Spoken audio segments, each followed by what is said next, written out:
वैकुंठ में जो 4 कुमार हैं वो प्रवेश करते हैं और जय विजय के साथ उनका कुछ संवाद होता है। उसके बाद जय विजय को शाप मिलता है कि वो असुर बनेंगे और इधर पृथ्वी लोक पर हम देखते हैं कि जो दिति और कश्यप है तो उनका एक इंटरेक्शन होता है और उनके गर्भ में ये जय और विजय ये स्थापित होते हैं। तो वो इतने बड़े असुर बनते हैं, जब वो बाहर आते हैं तो पूरा उत्पात मचाते हैं। और जो बड़ा है हिरण्याक्ष, तो वो भगवान वराह देव के माध्यम से उसका वध होता है। तो इससे कुपित होकर जो हिरण्यकशिपु है वो इतना क्रुद्ध हो जाता है कि वो विचार करता है कि मैं विष्णु का इस संसार से अस्तित्व ही मिटा दूंगा। तो वो ये विचार करता है कि मैं ऐसे कैसे कर सकता हूं। तो इसके लिए उसके मन में एक योजना आती कि मैं ब्रह्मा जी से अमरत्व का वरदान प्राप्त करूंगा और ब्रह्मा जी की इतनी कठिन तपस्या करूंगा कि जो आज तक किसी ने नहीं की। तो अब हिरण्यकशिपु वन में जा चुका है और वो अपनी तपस्या में पूरी तरह से मग्न है, बहुत ही कठिन संघर्ष कर रहा है अपनी तपस्या में। और हम देखते हैं कि दिन प्रतिदिन उसकी जो शारीरिक अवस्था है वो बहुत ही क्रुश हो रही है। तो हम देखेंगे कि किस प्रकार वो तपस्या में लीन है। ओम नमो ब्रह्मदेवाय नमः। ओम नमो ब्रह्मदेवाय नमः। ओम नमो ब्रह्मदेवाय नमः। ओम नमो ब्रह्मदेवाय नमः।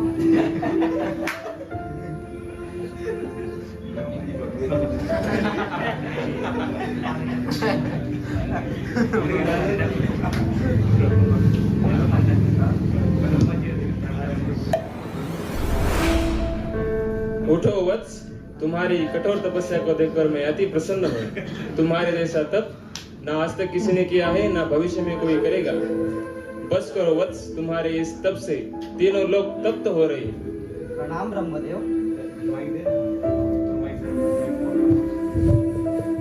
प्रणाम ब्रह्मदेव।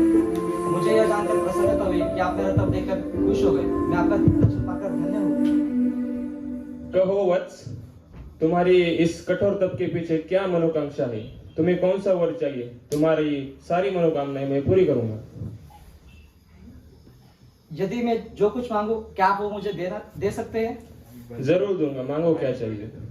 तो ब्रह्मा जी, मैं चाहता हूँ कि मैं अमर हो जाऊं। वत्स, ये वरदान मैं तुम्हें नहीं दे सकता, तुम कोई और वरदान मांगो। क्यों? आप तो ब्रह्मा जी हैं, स्वयं इस पृथ्वी के रचयिता है। यह आपके लिए संभव कैसे नहीं है? आप मुझे कृपया करके यह वरदान दीजिए। मैंने इसीलिए इतनी सारी तपस्या की है। हे ब्रह्मदेव, कृपया कीजिए। वत्स, मैं तुम्हें ये वरदान नहीं दे सकता, उसके पीछे कारण है। इन तीनों लोकों में साक्षात विष्णु जी ने भगवद गीता में कहा है, जातस्य ही ध्रुवो मृत्यु ध्रुवम जन्म मृतस्य च तस्माद् परिहार्यर्थे न त्वं शोचितुमर्हसि। इस तीनों लोकों में अर्थात स्वर्ग लोक, पृथ्वी लोक और पाताल लोक में भी ऐसा कोई जीव नहीं है जो अमर है। हर एक दिन मतलब किसी न किसी दिन हर एक की मृत्यु निश्चित है और जो मृत हुआ है उसका जन्म फिर से निश्चित है। इसीलिए तुम कोई और वरदान मांगो। अरे, मैंने इतने सालों तपस्या की इस एक वरदान के लिए ताकि मैं अमर रहूं और विष्णु से बदला ले सकूं। लेकिन ब्रह्मा जी तो ये दे नहीं पाएंगे। मैं कुछ ऐसा कर सकता हूँ कि मैं स्पष्टता ये नहीं बोलूंगा, लेकिन मुझे वही मिलना चाहिए। ठीक है, तो ठीक है ब्रह्मा जी, मैं आपसे अमरत्व नहीं मांग रहा हूँ, लेकिन आप मेरी मृत्यु के कुछ परिस्थितियां हैं कि इस पूरे संसार में कोई भी पुरुष या कोई भी स्त्री, कोई भी असुर या कोई भी देवता, कोई भी पशु या कोई भी गंधर्व, न दिन में न रात में, न अस्त्र से न शस्त्र से, न ही धूप में न छाव में, न घर के बाहर न घर के अंदर, कोई भी मुझे इन परिस्थितियों में न मार पाए। ब्रह्मदेव, कृपया करके मुझे वरदान दीजिए। तथास्तु। विष्णु, तुमने मेरे भाई हिरण्याक्ष को मारकर पूरे राक्षस जाति को ठेस पहुंचाई।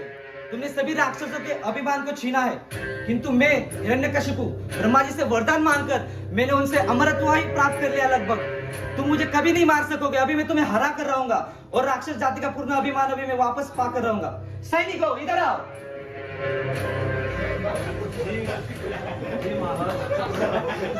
सैनिकों, अभी मैं तीनों लोकों में सर्वशक्तिमान हूँ। मेरा तुमको यह आदेश है कि जाओ, समस्त संसार में जो भी विष्णु का नाम ले उनकी हत्या कर दो, सभी ब्राह्मणों का हत्या कर दो। जो भी यज्ञ करे उन सब की हत्या कर दो, सारी नदियां रक्तों से अपवित्र कर दो, जाओ समस्त तीनों लोक में विजय पाओ। जी महाराज।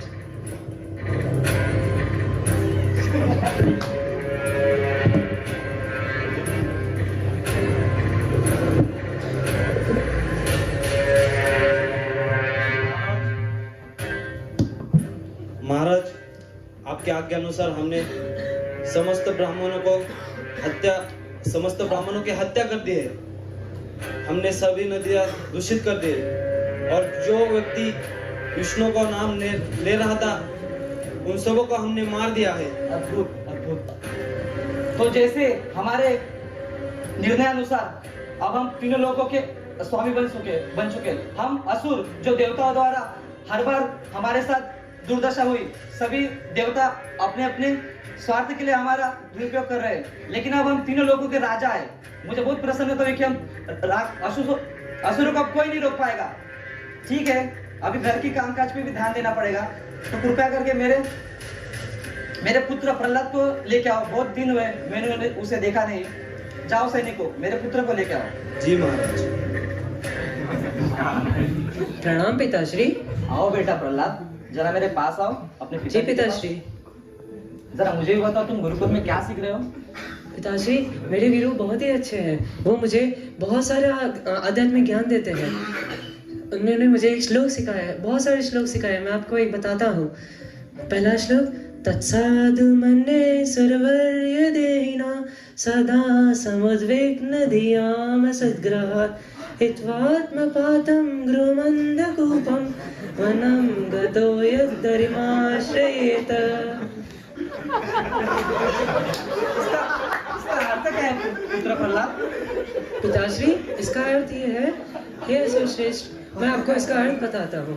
जो भी व्यक्ति जो अस्थायी गृहस्थ जीवन, अस्थायी शरीर धारण करता है, वह केवल एक ऐसे कुएं के समान है जिसमें पानी नहीं है। उसके जीवन में केवल अंधकार और निराशा है। ऐसे व्यक्ति को अपना जीवन त्याग कर, अपना पद त्याग कर वन में चले जाना चाहिए। और उसे अगर स्पष्ट रूप से कहा जाए तो उसे वृंदावन जाना चाहिए, जहाँ कृष्ण भावनामृत प्रचलित है, और उसे तपस्या करनी चाहिए, कृष्ण भगवान को प्राप्त करना चाहिए।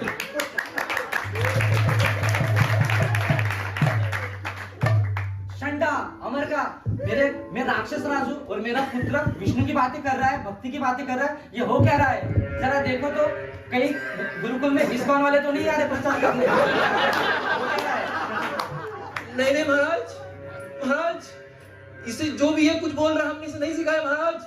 हम गुरुकुल में इसके अलावा और भी अन्य बालक है, लेकिन महाराज इसके जैसा कोई नहीं करता महाराज।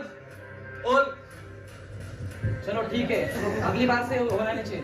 उसे अच्छे से अच्छा राक्षस बनाओ, उसे सिखाओ कि कैसे 4 नियम तोड़े, कैसे ब्राह्मणों के यज्ञ में विघ्न डाले। यह सभी राक्षस युद्ध में उसे निपुण कर दो। जी महाराज। जाओ, उसे अच्छा प्रशिक्षण दो। जाओ बेटा, अच्छे से राक्षस बनना सीखो। ये प्रहलाद तो हर बार हमें मरवा के रहेगा। हमारी प्रहलाद अमर, अब क्या करेंगे अमर? ये विष्णु भक्त जैसे विष्णु का नाम लेके उनको प्रसन्न करते हैं, वैसे हम एक उनको मंत्र सिखाएंगे। उनसे हमें हिरण्यकशिपु खुश हो जाएगा और हमें क्या देगा? मोहब्बत देगा, धन देगा। एक हमें उनसे मंत्र सिखाते हैं, ओम हिरण्यकश्यपाय नमः। ओम नमो भगवते वासुदेवाय। तो वासुदेवाय। आपको आज की शिक्षा में हम एक मंत्र सिखाएंगे, जो कि आपको असुर जाति के महान राक्षसों में से मिलेगा। ओम नमो भगवते ओम हिरण्यकशिपाय नमः। ओम नमो भगवते वासुदेवाय। ओम हिरण्यकशिपाय नमः। वासुदेवाय नमः। ओम नमो ओम हिरण्यकशिपाय नमः। ओम नमो भगवते वासुदेवाय। ओम हिरण्यकशिपाय नमः। भगवते वासुदेवाय। ओम नमो भगवते वासुदेवाय। ओम हिरण्यकशिपाय नमः। ओम नमो भगवते वासुदेवाय।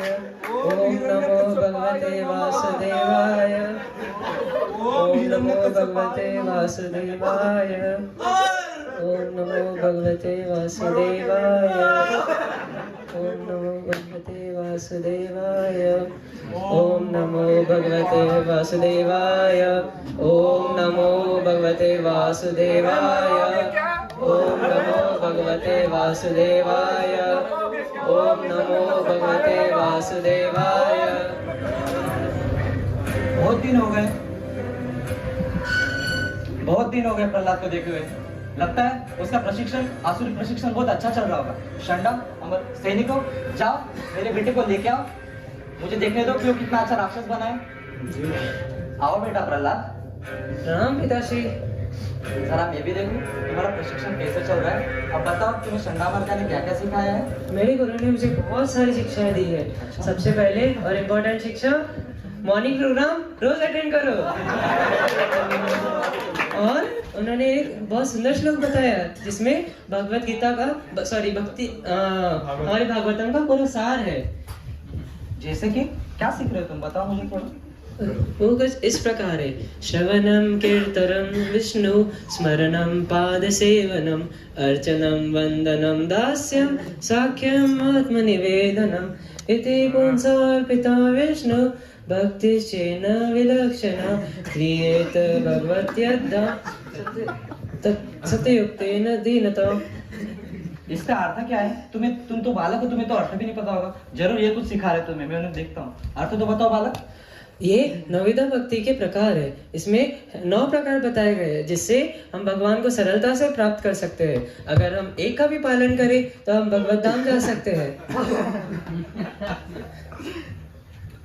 शंडा अमर का ये चालू क्या है? इस राक्षस राज के महल में हर बार हरि हरि नारायण नारायण, राक्षस का बेटा जो वंशज होने वाला है मेरा, जो अगला राक्षस बनने वाला राक्षस राज, वो ये सब चीजें कैसे बोल रहा है? तुम ये सब क्या पढ़ा रहे हो? नहीं महाराज, हम तो इसे सब कुछ नहीं पढ़ा रहे महाराज। इसने हमारी पाठशाला को कीर्तनशाला बना दिया महाराज। इसका और हरे की धरती महाराज, हरि का नाम ले रहा है महाराज। सबको बिगाड़ रहा है ऐसे। हाँ महाराज। इसका अर्थ तो यह है कि ये राक्षस नहीं, ये तो देवता है। ये राक्षस जाति का दुश्मन है, दुश्मन। भले ये मेरा स्वयं बेटा क्यों ना हो, इसे यातनाएं दो। जब तक ये राक्षसों की तरह काम नहीं करता तब तक इसे तड़पते तड़पते राक्षस बनाना सिखाओ। इसे इसके सारे दैवी को निकालो। जी महाराज। जाओ जाओ प्रहलाद, अपना प्रशिक्षण अच्छे से पूरा करो। जी पिताश्री। बहुत गुस्से में आकर हिरण्यकशिपु अपने पुत्र प्रहलाद को मारने की आज्ञा देता है और महाराज हिरण्यकशिपु के आदेश पर सैनिकों ने प्रहलाद महाराज की जान लेने का कोई अवसर नहीं छोड़ा। उन्हें उबलते हुए तेल में डाला, बड़े भीमकाय हाथियों के पैरों तले दिया, उन्हें पहाड़ों के ऊपर से फेंक दिया। तत्पश्चात उन्हें महाराज की बहन होलिका के साथ भस्मसात करने का भी प्रयास किया गया, लेकिन भगवान विष्णु की कृपा प्रहलाद के ऊपर होने के कारण प्रहलाद महाराज को कोई भी हानि नहीं पहुंचा सका। यातनाएं देने के बाद तो अच्छे अच्छे भक्त भी भक्ति छोड़ देते हैं। मेरा बालक तो 5 साल का नटखट और मंदबुद्धि बालक है, उसने भक्ति छोड़ी होगी, राक्षस तो बन ही गया होगा। सैनिकों, जाओ प्रहलाद को लेके आओ। ठीक है महाराज, जैसे आप क्या कहें।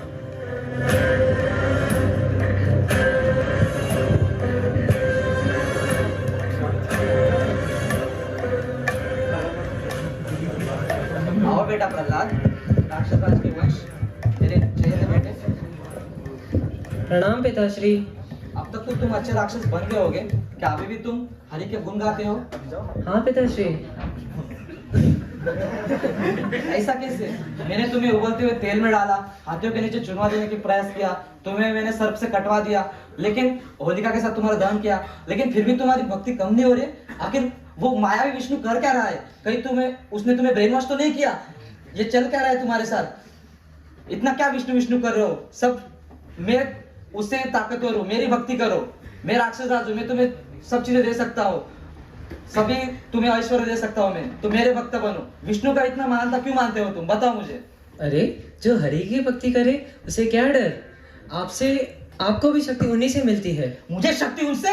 मैंने स्वयं तपस्या करके ये सब चीजें पाई है। मैं अपने बलबूते पर ये सब बल इकट्ठा कर रहा हूँ। तपस्या का बल भी उन्होंने ही प्रदान किया है पिताश्री। नहीं, ये नहीं हो सकता। मैं राक्षस राज हूँ, मुझे किसी की जरूरत नहीं, विष्णु की तो कदापि नहीं। कहाँ है तुम्हारा विष्णु? हर जगह है क्या विष्णु? अरे मेरे विष्णु वो तो कन कन में है, वो हर जगह विराजमान है। कन कन में? इस इस फ्लोर में? जी, मेरे आराध्य हर जगह विद्यमान है, सजीव निर्जीव हर जीव में विद्यमान है। आप भी उन्हीं के तत्व से बने हो। ऐसे तो इसका मतलब विष्णु हर जगह है, तो वो मृत चीजों में, मिट्टी में, आसमान में, यहाँ तक कि इस खंबे में भी होंगे। हाँ बिल्कुल। अच्छा, तो भी इस बालक का मैं भ्रम तोड़ता हूँ, भक्ति वगैरह कुछ नहीं होती। अभी मैं इससे ये साबित करके दिखाता हूँ कि मैं सबका स्वामी हूँ और मैं त्रिलोकों का राजा हूँ। देखो बेटा, फिर देखते हैं तुम्हारे विष्णु आगे के बच्चा।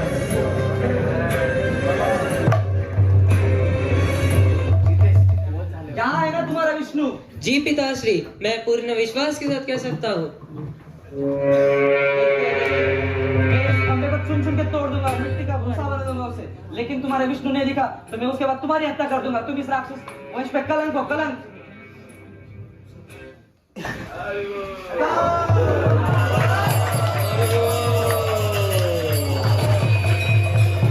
अरे, ये क्या है? ये किस माया है? कौन है?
मैं सारे वेद का नॉलेज है मेरे पास,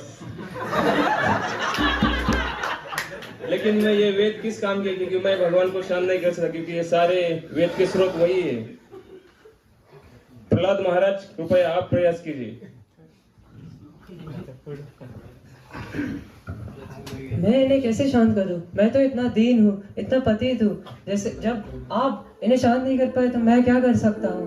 मैं केवल इनकी भक्ति कर सकता हूँ और इन्हें अपना प्रेम दे सकता हूँ। हे नरसिंहदेव, कृपया शांत हो जाइए, कृपया शांत हो जाइए।